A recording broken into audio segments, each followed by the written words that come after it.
We're gonna read Bel and the Dragon, Bel and the Dragon from the Apocrypha of, um, from the King James version of the Apocrypha.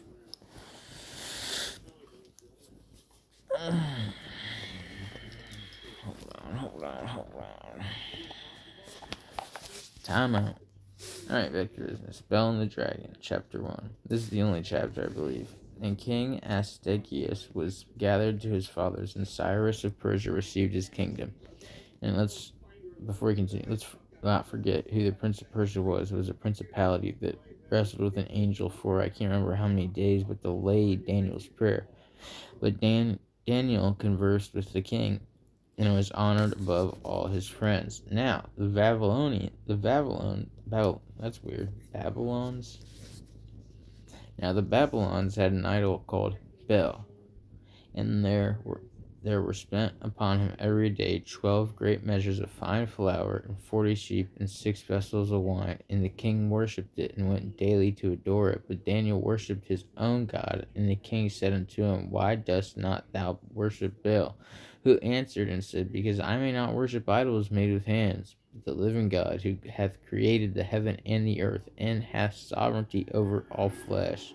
Then said the king unto him, Thinkest thou not Bel is a living God? Seest thou now not how much he eateth and drinketh every day? Then Daniel smiled and said, O king, be not deceived, for this is but clay within and brass without, and did never eat or drink anything.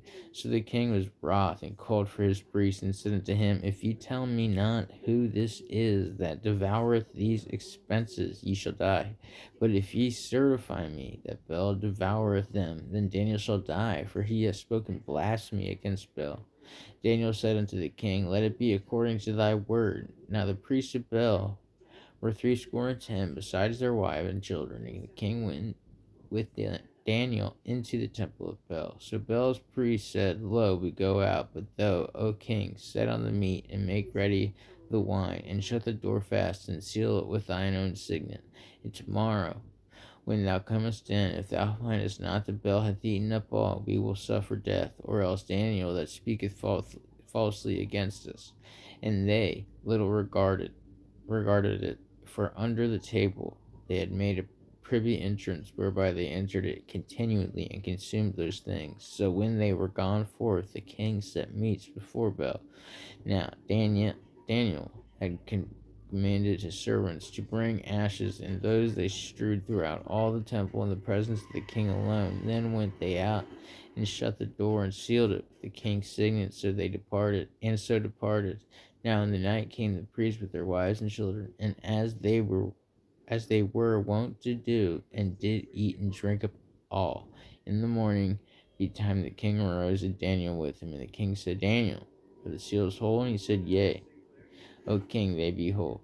And as soon as the king opened the door, the king looked on the table and cried with a loud voice, Great art thou, O Bel, and with thee is no deceit at all. Then laughed Daniel, and held the king that he should not go in, and said, Behold, now the pavement, and mark well, whose footsteps are these? And the king said, I see the footsteps of men, women, and children. And the king was angry, and took the priests with their wives and children, who showed the privy doors where they came in, and consumed such things as were upon the table. Therefore the king slew them, and delivered Bel into Daniel's power, who destroyed him and his temple. And in the same place there was a great dragon, which they of Babylon worshipped. And king said unto Daniel, Wilt thou also say that this is of brass? Lo, he liveth, he eateth and drinketh. Thou canst not say that he is no living God, therefore worship him. Then said Daniel unto the king, I will worship the Lord my God, for he is the living God. But he give me leave, O king, and I shall slay this dragon without sword or staff. The king said, I give thee leave. Daniel took pitch and fat and hair, and did seeth them together, and made lumps thereof. This he put in the dragon's mouth, and so the dragon burst in sunder. And Daniel said, Lo, these are the gods ye worship. When they of Babylon heard that, they took great indignation, and conspired against the king, saying, The king is become a Jew, and he hath destroyed Bel. He hath slain the dragon, and put the priests to death. So they came to the king and said, Deliver us, Daniel, or else we will destroy thee and thine house.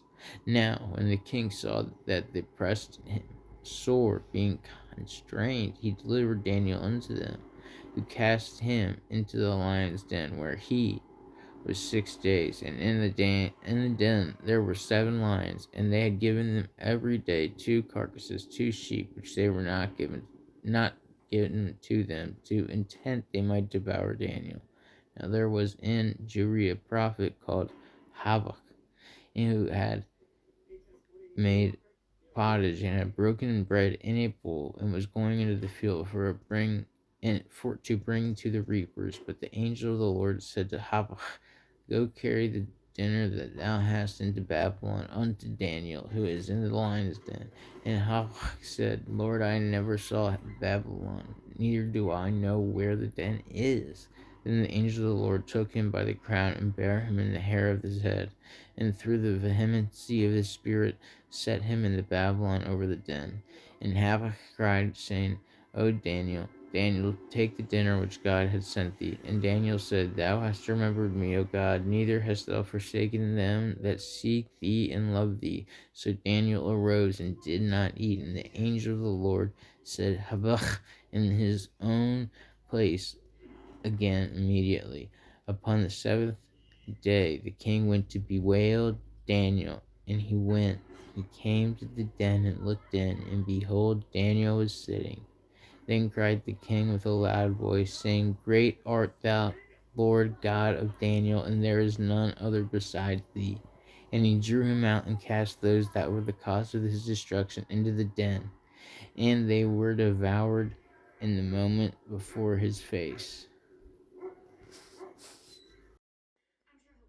Now that was obviously like an extended version of Daniel in the Lion's Den. I'd have to reread Daniel's in the Lion's Den because honestly, it just felt like an extension. Also, though, I didn't see anything wrong with it. It was a good book. It was only one chapter.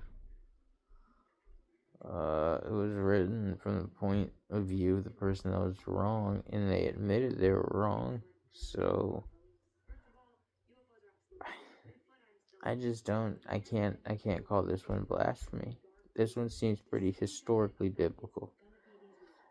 Maybe a little juice was added, but I don't know. Maybe it was taken out.